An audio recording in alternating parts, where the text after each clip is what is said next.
Our hearts beat to the city streets. We began to feel the fire.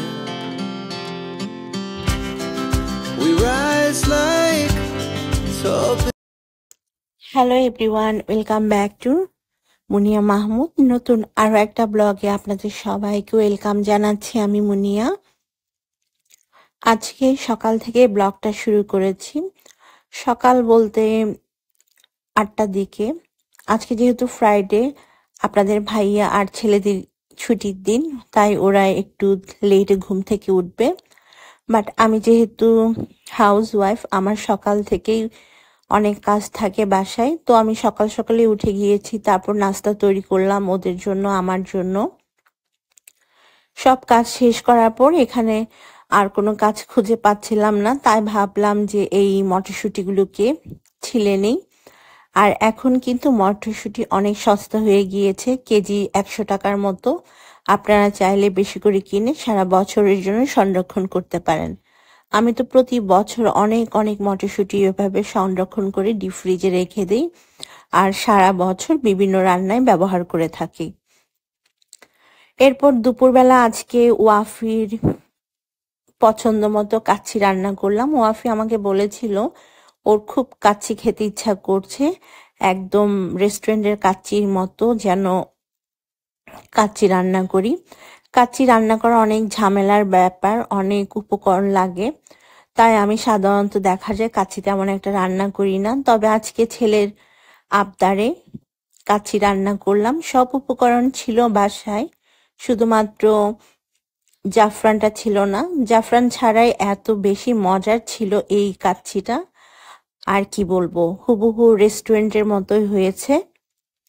আর এটার recipe আমি আমার channel let's cook with মুনিয়াতে share করব, আপনারা চাইলে দেখে নিতে পারেন।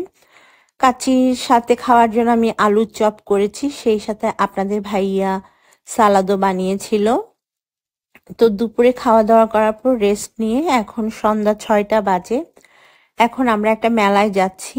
এদিক থেকে বাচ্চারা খেলাধুলা শেষ করে এসে ফ্রেশ হয়ে জামা কাপড় পরে নিয়েছে। আপনাদের ভাইয়া এখন ওয়াসিকে জুতা পরিয়ে দিচ্ছে। একটু পরে হচ্ছে আমরা বের হব, মেলাতে যাব আর কি। মেলা বলতে খুব দূরে না, আমরা যেখানে থাকি এর মধ্যেই কাছাকাছি একটা জায়গায়। নর্মাল একটা মেলা, খুব বেশি বড় মেলা তাও কিন্তু না। তো আমরা রেডি হয়ে গিয়েছি, এখন হচ্ছে বাসা থেকে বের হয়ে যাব। তো আজকে অনেকগুলো কাজ নিয়ে বাসা থেকে বের হয়েছিলাম, কারণ বাচ্চাদের স্কুলের আইডি কার্ডের জন্য ছবি তুলতে হবে, ওদের হেয়ার ট্রিম করতে হবে, আর একটু মেলায় ঘোরাঘুরিও করব। তো আপনাদের ভাইয়া হচ্ছে ওদেরকে নিয়ে সেলুনে চলে গিয়েছে ওদের হেয়ার ট্রিম করার জন্য, আর আমি মেলায় চলে এসেছি, কারণ আমি প্রথমে একটু শুট করব, তারপর হচ্ছে যা যা পছন্দ হয় সেটা কিনবো। তো আমাকে এখানে ড্রপ করে দিয়ে ওরা সেলুনে চলে গিয়েছে, আর আমি তো একে একে সব স্টল দেখা শুরু করলাম। এই জিনিসগুলো হচ্ছে বাসার সৌন্দর্য বৃদ্ধির কাজে ইউজ করার জন্য বিভিন্ন ধরনের জিনিস আসলে আছে মেলার মধ্যে। এই ফ্লাওয়ারগুলো আমার কাছে বেশ ভালো লেগেছে, তবে দামটা একটু বেশি ছিল। যাই হোক, আমি এখান থেকে কিছু কিনিনি, জাস্ট দেখেছি। আর এগুলো তো আপনাদের সাথে শেয়ার করলাম। এখানে বিভিন্ন ধরনের কুশন কাভার ছিল, পর্দা ছিল, সেই সাথে শতরঞ্জি। এগুলো হচ্ছে ডোরের সামনে যে দেওয়ার জন্য থাকে সেগুলো। আর এখানে ওভেনের জন্য ছিল, আসলে বিভিন্ন ধরনের আইটেম ছিল। আমি একে একে সবগুলোই ঘুরে ঘুরে দেখছিলাম। এরপর আমি চলে আসি আরেকটা স্টলে। এখানে দেখলাম বাটিক ব্লকের অনেক সুন্দর সুন্দর পর্দা, বাট আমি এখান থেকে পর্দাগুলো কিনিনি, জাস্ট দেখেছি। আর এত সুন্দর সুন্দর আপনার কুশন কাভার ছিল, যেগুলো কিনা কুশি কাটার কাজ করা। আসলে এখানে সবগুলো মহিলাদের তৈরি করা হাতের জিনিস ছিল মেলায়, সবগুলো হচ্ছে মহিলারা তৈরি করেছেন। আর প্রতিটা জিনিস খুবই সুন্দর, খুব ভালো লেগেছে আমার কাছে এই মেলাতে গিয়ে। অনেক ধরনের এখানে পার্স আছে, আমি সবগুলো পার্স এক একে ঘুরে দেখেছি। এরকম পার্স আমার কাছে অনেক আছে, তারপরে কেন জানি এই পার্সগুলো দেখলেই কিনতে ইচ্ছা করে। আসলে শাড়ির সাথে ম্যাচ করে এগুলো পরা যায়, এজন্য আমি প্রায় সময় দেখা যায় কিনে নেই।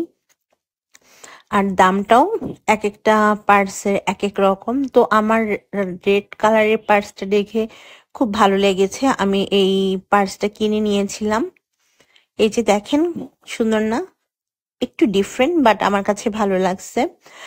এর মধ্যে আরো দুইটা কালার ছিল, পিঙ্ক কালার আর ইয়েলো কালারের মতো হবে। তো আমার কাছে রেডটাই বেশি ভালো লাগছে, আমি রেডটাই কিনে নিয়েছি। তারপর আরো একটা স্টলে চলে আসি। আর এটা আমার বেশ পরিচিত একটা স্টল। এই স্টলটা এসেছে সিলেট থেকে। আর সিলেট হচ্ছে আমার প্রিয় জায়গা, যেহেতু আমি সিলেটে 3 বছর থেকে এসেছি আর বেশ পরিচিত, যার কারণে খুব ভালো লেগেছে। তবে এই স্টল থেকে কিছু কেনা হয়নি, কারণ আমি সিলেটে থাকতেই অনেক কিছু কিনেছি। এরপর আরো একটা স্টলে চলে এসেছি, আর এটা ছিল চট্টগ্রাম অঞ্চলের। আর চট্টগ্রাম যেহেতু আমার বাবার বাড়ি, তাই এই স্টলে আমি বেশ কিছুক্ষণ ঘোরাঘুরি করলাম, কি কি আছে না আছে দেখলাম। বাট এখান থেকেও আমার তেমন কিছু পছন্দ হয়নি। বিছানার চাদর ছিল, কয়েকটা বাটিকের 3 পিস দেখলাম, বাট বাটিকের 3 পিস গুলার কি হয়, প্রচুর রং উঠে যায়, যার কারণে আমি আর কিনি না। কিন্তু দেখে কেন জানি এগুলো খুব ভালো লাগে। বাটিকের জামা কাপড় শাড়ি যেটাই বলেন না কেন, দেখলে আমার খুব ভালো লাগে, আমার খুব কিনতে ইচ্ছা করে। কিন্তু এগুলো বেশি দিন পরা যায় না, নষ্ট হয়ে যায়, রং উঠে যায়, যার কারণে আমার মনে হয় কি এগুলো না কিনাই ভালো। তবে এই বাটিকের কাপড় শাড়ি এগুলো পরলে কিন্তু অনেক সুন্দর লাগে। আর এগুলোর দাম ছিল 1400 টাকা করে প্রতিটা শাড়ি আর কি। আর সালোয়ার কামিজও সেমই ছিল। এই যে দেখেন, অনেক সুন্দর সুন্দর বাটিকের সালোয়ার কামিজ ছিল। আর এই স্টলটা এসেছে কুমিল্লা থেকে। তো এক একটা স্টল হচ্ছে এক একটা অঞ্চল বা এক একটা বিভাগ, এক একটা জেলা থেকে এসেছে। তো আমি আরো একটা স্টলে চলে এসেছি, এটা মূলত হচ্ছে যশোরের। আর এখানে এত সুন্দর সুন্দর কাঁথা স্টিচের ওড়না আর শাড়ি ছিল, কি বলবো। আর এই স্টলটা ছিল যশোর অঞ্চলের। আর যশোরে তো হাতের কাজের জন্য খুব বিখ্যাত, আমরা এটা সবাই জানি। তো এখানে আমার এই ব্ল্যাক পার্সটা বেশ পছন্দ হয়েছে, তো আমি বললাম যে রাখতে, পরে এসে আমি কিনবো। কিন্তু যেটা হয়েছে, আমি পুরো মেলা ভিডিও করার পর যখন এসে দেখি পার্সটা কেনার জন্য আর কি, তখন দেখলাম যে পার্সটা নাকি সেল হয়ে গিয়েছে। কিন্তু এর অন্য আরেকটা কালার ছিল, বাট আমার কাছে অন্য কালারটা তেমন একটা ভালো লাগে নাই, এই কালারটাই আমার কাছে বেশ ভালো লেগেছে, তাই হচ্ছে আমি এটা নিতে চেয়েছিলাম। আর এখানে তো অনেক ধরনের শতরঞ্জি আছে, সেই সাথে ট্রাভেল ব্যাগ ছিল অনেক রকমের। এসব ট্রাভেল ব্যাগ আমার বাসায় অনেক আছে, যার কারণে আমি আর কিনিনি নাই। তবে একটা শতরঞ্জি কিনেছি বাচ্চাদের রুমের জন্য। আর শতরঞ্জি কোথায় পাওয়া যায় সেটা আমরা সবাই জানি, রংপুরে। রংপুর তো শতরঞ্জির জন্য বিখ্যাত বলা চলে আর কি। প্রচুর শতরঞ্জি ওখানে বানানো হয়। আর আমরা যখন রংপুরে ছিলাম, তখন এই শতরঞ্জিগুলো এত সস্তা ছিল ওখানে।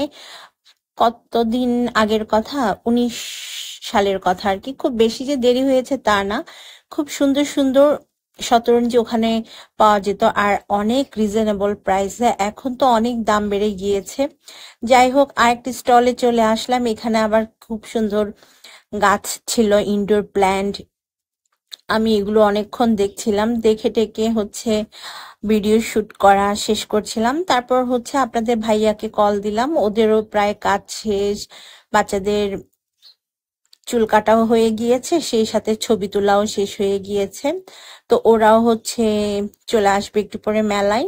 তো আমি মেলার বাইরে আসলাম, এসে আপনাদের ভাইয়া আসার পর এখান থেকে ফুচকার অর্ডার দিল। এখন আমরা ফুচকা খাচ্ছিলাম, সাথে ঝালমুড়ি ছিল। ফুচকাটা একদমই ভালো ছিল না, ভালো লাগে নাই, তবে ঝালমুড়িটা অসম্ভব মজা লেগেছে। এরপর হচ্ছে আমরা চলে আসি বিলিয়ার্ড, যেখানে খেলে ওখানে, কারণ আজকে যেহেতু উইকেন্ডে বাচ্চারা খুব করে চাচ্ছিল ওরা এখানে আসবে খেলবে, যার কারণে আজকে ওদেরকে এখানে নিয়ে আসলাম। ওইখানে ওরা খুব মজা করে বিলিয়ার্ড খেলছিল, আর এই খেলাটা আমার কাছে বেশ মজা লাগে, একটাও আসলে পড়ে না।